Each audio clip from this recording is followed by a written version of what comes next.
വിഷു ആശംസകൾ.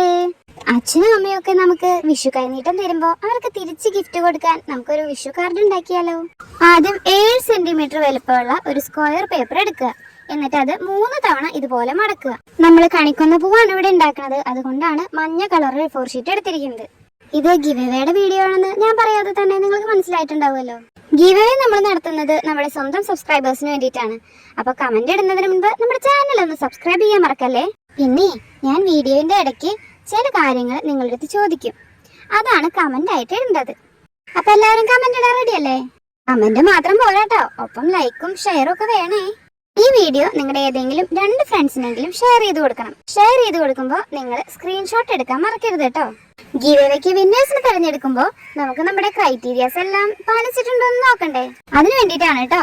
അപ്പൊ ഗീവേയുടെ കാര്യം തീരുമാനമായില്ലേ? ഇനി അത് അവിടെ ഇരിക്കട്ടെ, നമുക്ക് നമ്മുടെ ക്രാഫ്റ്റിന്റെ കാര്യം നോക്കാം. അപ്പൊ നമ്മൾ 5 ഇതിലുള്ള ഒരു പൂവ് ഉണ്ടാക്കി വെച്ചിട്ടുണ്ട്. അതുപോലത്തെ ഒരു 4 എണ്ണം കൂടി നമ്മൾ ഉണ്ടാക്കി വെക്കണം കേട്ടോ.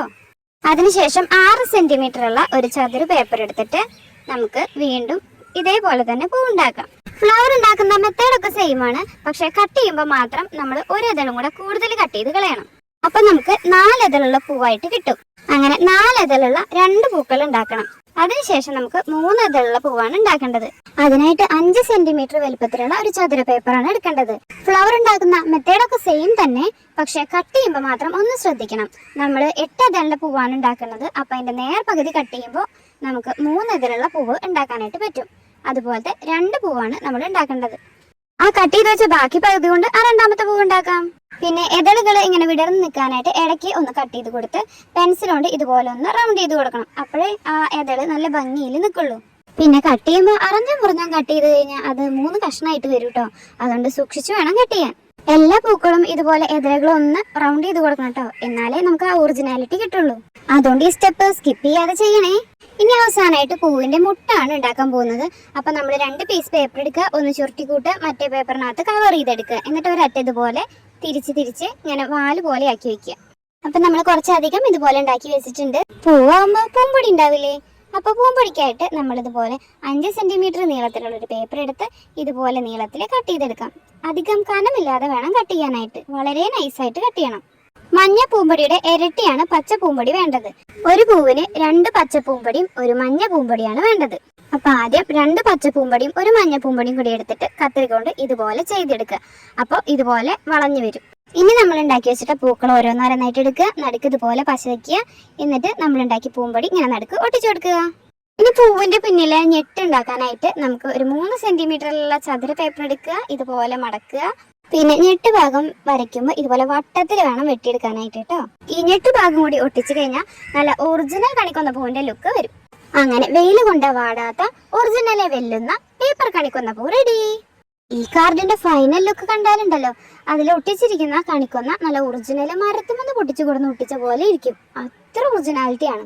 ഈ ഒരു ഫ്ലവർ ചെയ്തെടുത്ത പോലെ നമുക്ക് ബാക്കി എല്ലാ ഫ്ലവറും ചെയ്തെടുക്കാം. എല്ലാ പൂക്കളും കൂടെ ഒന്നിച്ചിരിക്കുന്ന കാണാൻ നല്ല രസമുണ്ടല്ലേ.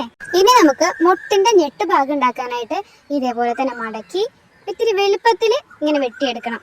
മുൻപ് നമ്മൾ ഞെട്ടുണ്ടാക്കുമ്പോൾ ഒത്തിരി ചെറുതായിട്ടല്ല ഉണ്ടാക്കിയിട്ടുണ്ടായിരുന്നത്. ഇത് ഇത്തിരി വലുപ്പത്തിൽ ഉണ്ടാക്കിയിട്ട് അതിൽ ഒരു ഇതള് കട്ട് ചെയ്ത് കളയണം.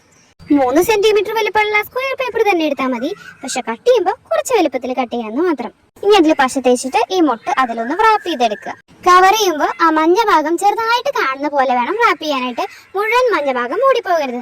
അപ്പോഴേ ഒരു ചെറുതായിട്ട് വിടർന്നിരിക്കുന്ന മുട്ടിന്റെ പോലത്തെ ഒരു ലുക്ക് കിട്ടുള്ളൂ. നന്നായി റാപ്പ് ചെയ്ത് കൊടുത്ത ശേഷം ഇതിന്റെ ഒരു വാല് പോലെയുള്ള ഭാഗം ഉണ്ടല്ലോ, അതങ്ങ് വെട്ടിക്കളയാം. അതിന്റെ ആവശ്യമില്ല. അപ്പൊ നമ്മുടെ പൂവും റെഡി, പൂമുട്ടും റെഡി. ഇനി ഈ പൂവ് അറേഞ്ച് ചെയ്ത് വെക്കാനായിട്ട് ഒരു തണ്ട് വേണ്ടേ? തണ്ട് ഉണ്ടാക്കാനായിട്ട് ഇതുപോലത്തെ ഒരു കിളിപ്പച്ച കളർ പേപ്പർ എടുത്ത് വളരെ നൈസായിട്ട് ഒന്ന് കട്ട് ചെയ്തെടുക്കണം. വളരെ തിന്നായിട്ട് തന്നെ കട്ട് ചെയ്യണം, അല്ലെങ്കിൽ തണ്ടിന് കനം കൂടും. നമുക്ക് ഇങ്ങനെ പിരിച്ച് എടുക്കാനായിട്ട് പറ്റില്ല. ഇത് ഓടിച്ചെന്ന് പെട്ടെന്ന് ഇങ്ങനെ പിരിക്കാനൊന്നും പറ്റില്ല. ആദ്യം നടു ഇതുപോലെ ഒന്ന് ഒടിച്ചു കൊടുക്കണം. അതിനുശേഷം ഇത് നമുക്ക് പിരിക്കാനായിട്ട് പറ്റുള്ളൂ, അല്ലെങ്കിൽ പേപ്പർ കീറിപ്പോവും. ഇത് ഒറിജിനൽ കണിക്കൊന്ന പൂവല്ലാന്ന് നമുക്കല്ലേ അറിയുള്ളൂ. പാവം ഉറുമ്പ് ഒറിജിനൽ അന്ന് കരുതി വന്നതാന്ന് തോന്നുന്നു. ഇനി നമ്മൾ ഒടിച്ചെടുത്ത ആ പേപ്പർ കഷ്ണം നമ്മളിങ്ങനെ മെല്ലെ മെല്ലെ പിരിച്ചെടുക്കണം. ഇങ്ങനെ 2-3 തവണ ചെയ്താൽ മാത്രമേ ഇത് ശരിക്കും പിരിഞ്ഞു കിട്ടുള്ളൂ കേട്ടോ. ഒറിജിനൽ കണിക്കൊന്ന പൂവിന്റെ തണ്ട് കണ്ടിട്ടില്ലേ? ഒരുപാട് കട്ടിയൊന്നും ഉണ്ടാവില്ലല്ലോ. അപ്പോൾ അതുപോലെ നമുക്ക് തിന്നായിട്ട് തന്നെ ഇത് ഉണ്ടാക്കിയെടുക്കണം. നമ്മൾ പിന്നെ കാർഡിലാണല്ലോ ഒട്ടിക്കുന്നത്, അപ്പോൾ വണ്ടം കഷ്ണങ്ങളൊന്നും ഒട്ടിക്കാൻ പറ്റില്ല. അതുകൊണ്ട് നൈസായിട്ട് ഇതുപോലെ പിരിച്ചെടുക്കണം. പിരിച്ചെടുത്ത ശേഷം ഇത് അഴിഞ്ഞു പോരാതിരിക്കാനായിട്ട് കയ്യിൽ ഒരു ലേശം ഫെവിക്കോൾ തേച്ചിട്ട് അത് വെച്ചൊന്ന് പിരിച്ചെടുക്കാം. പിന്നെ എന്താണ് കമന്റ് ഇടുന്നതെന്ന് ഞാൻ പറഞ്ഞില്ലല്ലോ. ഈ കാർഡ് കണ്ടിട്ട് നിങ്ങൾക്ക് എന്താണോ ഈ കാർഡിനെ കുറിച്ചുള്ള അഭിപ്രായം അതാണ് കമന്റ് ഇടേണ്ടത്. അഭിപ്രായത്തിന്റെ ഒപ്പം തന്നെ നിങ്ങളുടെ പേര് മെൻഷൻ ചെയ്യാൻ മറക്കല്ലേ. നമ്മുടെ ചാനലിൽ വേറെ 2 ഗീവ് അവേ കൂടിയും നടന്നുകൊണ്ടിരിക്കുന്നുണ്ട് കേട്ടോ. ടോപ്പ് കമന്റേഴ്സിന്റെ ഗീവ് അവേയും അതുപോലെ തന്നെ ഈസ്റ്റർ ഗീവ് അവേയും. അപ്പൊ അതിലും പങ്കെടുക്കാൻ മറക്കല്ലേ. ഗീവ് അവേയിലൊക്കെ പാർട്ടിസിപ്പേറ്റ് ചെയ്തിട്ട് ആ വഴിക്ക് അങ്ങനെ അങ്ങ് പോകരുത് കേട്ടോ. ഇനിയും ഗീവ് അവേ വീഡിയോസ് വരാനുണ്ട്. നിങ്ങൾക്ക് വേണ്ടി ഞാൻ മേടിച്ചിരിക്കുന്ന സമ്മാനങ്ങൾ എന്തൊക്കെയാണെന്നുള്ള വീഡിയോയും അടുത്ത ദിവസങ്ങളിൽ തന്നെ അപ്ഡേറ്റ് ചെയ്യും. എല്ലാ ഗീവ് അവേസിന്റെയും റിസൾട്ട് വരുന്നത് മെയ് 1-ാം തീയതിയാണ്. അപ്പോ ദിവസം മറക്കണ്ട, മെയ് 1. നിങ്ങളുടെ റെസ്പോൺസ് അനുസരിച്ചാണ് ഇനിയും ഗീവ് അവേസ് കണ്ടക്ട് ചെയ്യണോ വേണ്ടയോ എന്ന് തീരുമാനിക്കുന്നത്.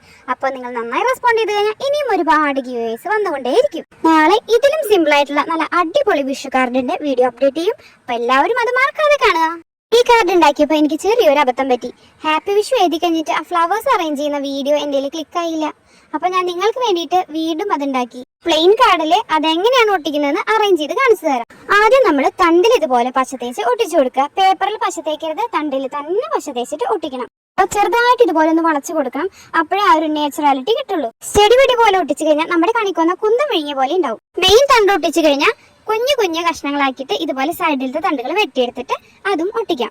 ആദ്യം തണ്ട് ഒട്ടിക്കാം, അതിനുശേഷം അതിന്റെ അറ്റത്തായിട്ട് പൂ ഒട്ടിച്ചു കൊടുക്കാം. ഏറ്റവും ആദ്യം 5 അതിലുള്ള പൂവാണ് ഒട്ടിച്ചു കൊടുക്കേണ്ടത്. അതിന്റെ തൊട്ട് താഴെയായിട്ടും 5 അതിലുള്ള പൂവാണ് ഒട്ടിക്കേണ്ടത്. അതിന്റെ തൊട്ട് താഴെ 4 അതിലുള്ള പൂവ്, അതിന്റെ തൊട്ട് താഴെ 3 അതിലുള്ള പൂവ്, അതിന്റെ താഴെ മുട്ടുകള്. ഇങ്ങനെയാണ് അറേഞ്ച്മെന്റ്.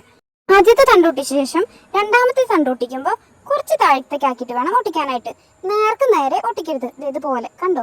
മീതത്തെ പൂവ് ഒട്ടിക്കുമ്പോൾ കുറച്ച് നീക്കി വേണം ഒട്ടിക്കാനായിട്ട്. അതിന്റെ തൊട്ട് താഴത്തെ പൂവ് കുറച്ചുകൂടി ഒതുക്കി ഒട്ടിക്കണം.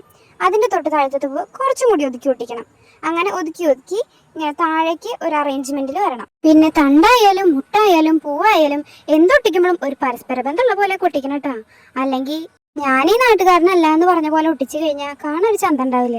ഇത് കണ്ടു, താഴത്തേക്ക് പോകുന്തോറും വീതി കുറച്ച് കൊണ്ടുവരണം. 3 അതിലുള്ള പൂ ഒട്ടിച്ചു കഴിഞ്ഞാൽ പിന്നെ നമുക്ക് താഴത്തേക്കായിട്ട് മുട്ടുകൾ ഒട്ടിച്ചു തുടങ്ങാം. മുട്ടുകൾ ഒട്ടിക്കുമ്പോൾ ആദ്യം വലിയ മുട്ട നോക്കി ഒട്ടിക്കാം. താഴത്തേക്ക് ചെറിയ മുട്ടകളായിട്ട് ഒട്ടിച്ചു വരണം. ഒരു സൈഡ് ചേർന്നാണ് ഞാനിപ്പോൾ ഒട്ടിച്ചു പോകുന്നത്. ഇനി തൊട്ടപ്പുറത്തെ സൈഡിൽ ഇതുപോലെ തന്നെ ഒട്ടിക്കാം. അങ്ങനെ ഒട്ടിക്കുമ്പോൾ ഒരു കാര്യം പ്രത്യേകം ശ്രദ്ധിക്കണം. ഈ സൈഡിൽ ഒട്ടിച്ച തണ്ടുകൾക്ക് നേർക്ക് നേരെ ഒട്ടിക്കരുത്.